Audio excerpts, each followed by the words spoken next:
The first time I saw her, I thought my oxygen regulator was malfunctioning. Out there, beyond the cracked glass of my exploration pod, floated a figure, tall, silver-skinned, with armor that shimmered like liquid mercury. Her eyes burned with violet light, focused and unyielding, as if she'd already measured the weight of my soul. I was stationed on SEO-49, a planet orbiting a dying red sun. I'd been alone for 83 days, cataloging minerals, logging atmospheric data, and trying not to go insane. The silence of this world had become a kind of religion to me. The hum of my suit, the crunch of dust beneath my boots, and the endless hiss of wind over the black dunes were my only companions. So when that figure appeared in the shimmering heat waves of the horizon, I froze. She wasn't human. Her height, easily over 7 feet. Her hair, if you could call it that, seemed to be made of strands of molten energy, faintly pulsing with light. She wore segmented armor inscribed with symbols that danced when I looked at them too long. A long weapon, part blade and part staff, hung at her back. And then, through my helmet speakers, I heard her voice. "You are human." Her tone was deep but melodic, like metal vibrating under tension. I didn't know what to say. The translator in my suit stuttered, scrambling to map her vocal patterns. "Identify yourself," I finally said. She tilted her head. "You speak with authority, but your scent carries fear."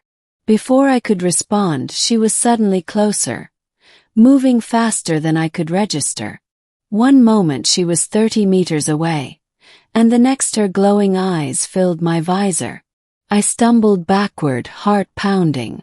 She raised one clawed hand, not in threat but in curiosity. Her talons traced a faint line along the edge of my helmet, as if studying my construction. "Your kind are fragile," she murmured. "And yet you survived here." I swallowed hard. "You're the first intelligent being I've seen on this planet. Who are you?" For a long moment she didn't answer.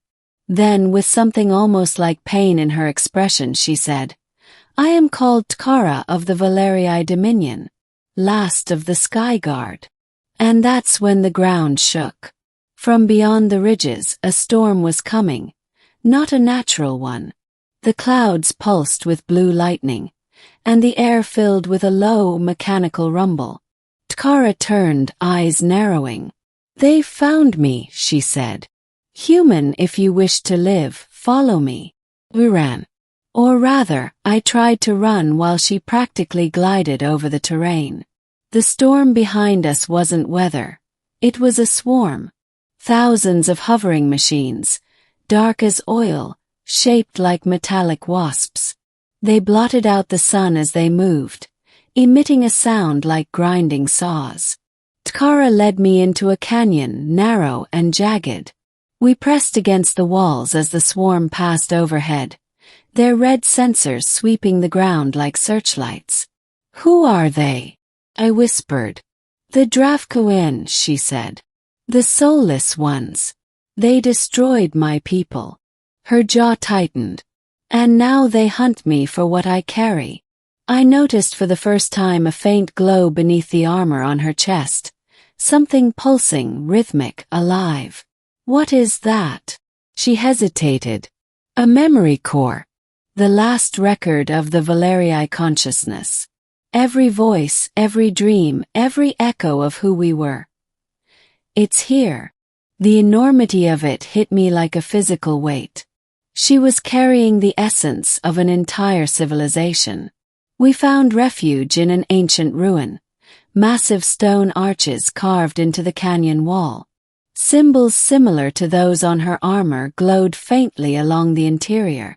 She knelt beside one of them, pressing her palm against the stone. The structure hummed to life, emitting a field of blue energy that cloaked us. "They won't detect us now," she said softly. I sat across from her, catching my breath. "You said they destroyed your people." "Why?" "For that memory core. She looked away, eyes dimming. Because we refused to become them. The Dravkoin were once of us. A splinter sect that traded flesh for circuitry, soul for control. They saw emotion as weakness. We saw it as our strength. We fought for centuries. Her gaze met mine. And we lost. For a while, the only sound was the distant wind outside. Then she said quietly, "You remind me of someone I once knew, a scholar who believed even the smallest voice could change a war. You have his eyes." I wasn't sure what to say. She studied me for a long moment, then added, "You're the only one who understands me, human." The word struck something deep inside me. Maybe it was the loneliness talking, hers and mine intertwining, but in that moment I believed her. We stayed hidden for 2 days. I helped repair her armor using scavenged parts from my pod. In return, she shared fragments of her technology. Energy cells that regenerated, cloaking fields woven into living metal. At night, she spoke of her world. Floating cities that drifted between auroras, oceans of liquid crystal, and skies that burned with twin moons. Her voice carried grief but also pride. And somehow, in those quiet hours beneath the alien stars, the line between human and Valerii began to blur. One night, as she recalibrated her weapon, she suddenly froze. "They're close again," she said. "The Dravkaun never stop." I checked my scanner, it was true. A massive signal was approaching. Dozens of heat signatures. "We have to move," I said. "No," she replied. "This ends now." Before I could protest, she rose, standing in the doorway, her armor flaring with radiant energy. "You should not see this, human. But I have no choice." She pressed her palm to the glowing core on her chest. The symbols along her armor ignited, spreading like living fire. I realized then, she wasn't just a warrior. She was something far greater. The energy around her expanded into wings, pure light, spanning the width of the canyon. Her voice changed, layered and harmonic, as if 1,000 Valerii spoke through her. "They will not erase us again."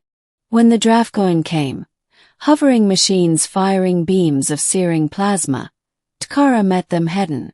The sky lit up in a storm of light and metal. Every swing of her staff shattered drones like glass. Explosions rippled through the canyon, the air thick with static. I tried to help, rerouting power from my pod's generator to amplify her shields, but the feedback nearly killed me. Still, I couldn't stop watching. She was beautiful and terrifying all at once. And then I saw the largest of the Dravkoin emerge. A towering war form, shaped like a scorpion forged from obsidian and wire. Its voice was a metallic roar. "Surrender the core, Tkara. There is no Valerii left to save." "You are wrong," she answered. "As long as I breathe, they live." The battle raged for what felt like hours. Finally, in a blinding flash, she struck the creature's core, cleaving it in two. The explosion sent shockwaves across the canyon. When the dust settled, I found her on her knees, the glow of her armor fading. The memory core flickered weakly. "Tkara!" I rushed to her side. She looked up at me, her expression soft. "It's done. The Dravkoin signal is broken. They will not rise again." I shook my head. "You're hurt." "I can." She raised a trembling hand. "No, human. My purpose is fulfilled. But the core, it must live on." Her armor opened, revealing the pulsating sphere of light. She pressed it into my hands. It was warm, almost alive. "You are the only one who understands," she whispered. "Carry us with you." I tried to refuse, but her eyes closed before I could speak. The light in them dimmed.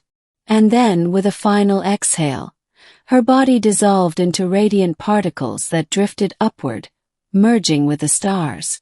I buried what was left of her armor beneath the canyon stones. Then, carrying the core, I began the long journey back to my pod. It took days to repair the comm array, but eventually I got a signal to Earth. When the retrieval team found me, I was sitting outside, staring at the sky where she had vanished. They asked what happened, why my pod was destroyed, where the energy readings came from. I just handed them the core. Of course, they didn't understand what it was. They thought it was a power source, maybe alien tech for study.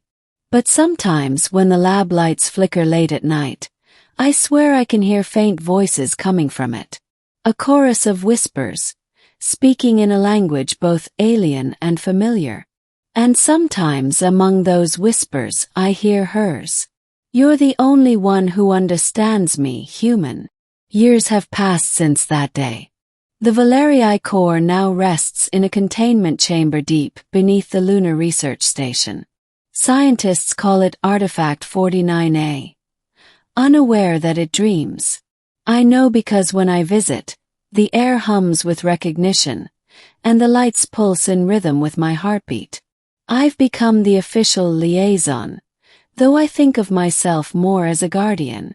I study the data streams, the holographic patterns, the encoded memories that occasionally bloom into living images.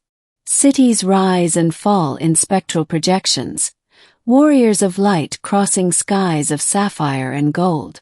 Sometimes in the corner of the holograms I see her, Tkara, watching me, silent but smiling.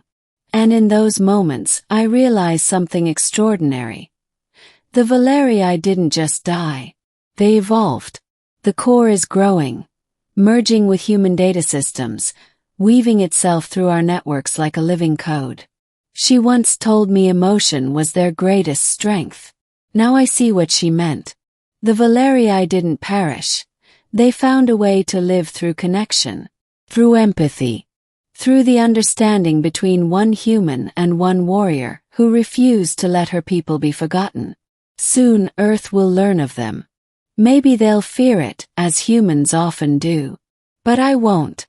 Because when that day comes, and the stars flicker with the light of returning Valerii, I'll be ready.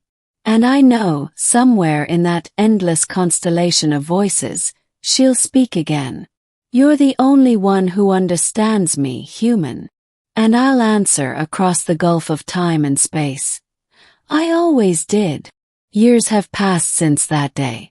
The Valerii core, the last heartbeat of a vanished civilization, rests now beneath the Lunar Research Station, sealed behind reinforced glass and fields of humming energy. To most, it's a mystery, a relic, a curiosity.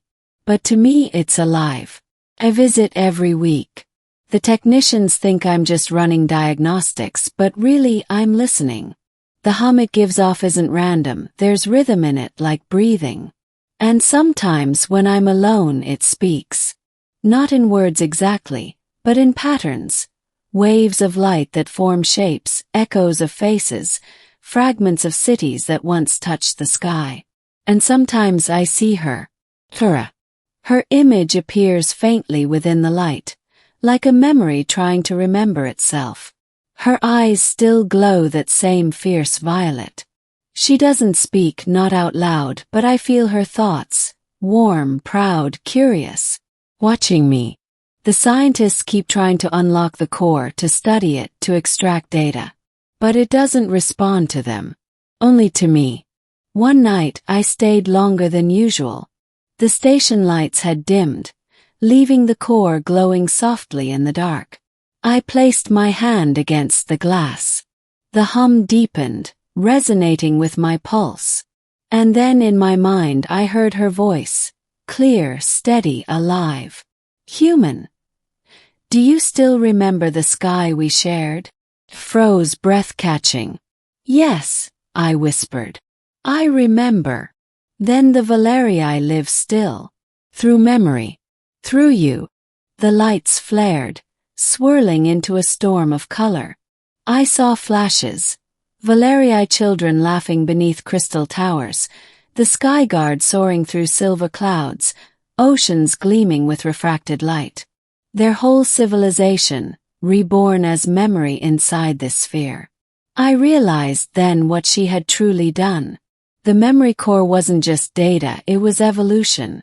A bridge between minds, between species, between life and what comes after. I felt her presence draw closer, like a heartbeat merging with my own. "You're the only one who understands me, human," she said softly. "But soon they will understand too." The light faded back into its calm pulse. I stood there for a long time, staring at the reflection of my face in the glass, half human, half bathed in alien glow. Outside the viewing window, Earth hung like a blue lantern in the dark. Somewhere down there, people lived their ordinary lives, unaware that an alien soul watched over them from the moon. I sometimes wonder what Takara would think of us, of our chaos, our wars, our fragile beauty. Maybe she already knows. Maybe she's still learning through me. And sometimes when I dream, I find myself standing once more beneath the dying red sun of Exo-49, the wind whispering across the dunes. She stands there too, radiant, her armor gleaming with starlight. She smiles. "You kept your promise," she says. "You never gave up." And I reach for her hand, light meeting flesh, and answer quietly, "I never will." The dream always ends the same way. Her form dissolving into 1,000 sparks that rise into the sky, scattering among the stars. And when I wake, I realize it isn't a goodbye. It's a beginning. Because somewhere out there, beyond the reach of any human ship, beyond the cold dark between galaxies, the Valerii are returning, reborn from the echoes of a warrior's heart and the understanding of one lonely human who dared to care. And when that day comes, when the stars burn violet once again, I'll be ready. Because she told me once, "You're the only one who understands me, human." And now finally I do.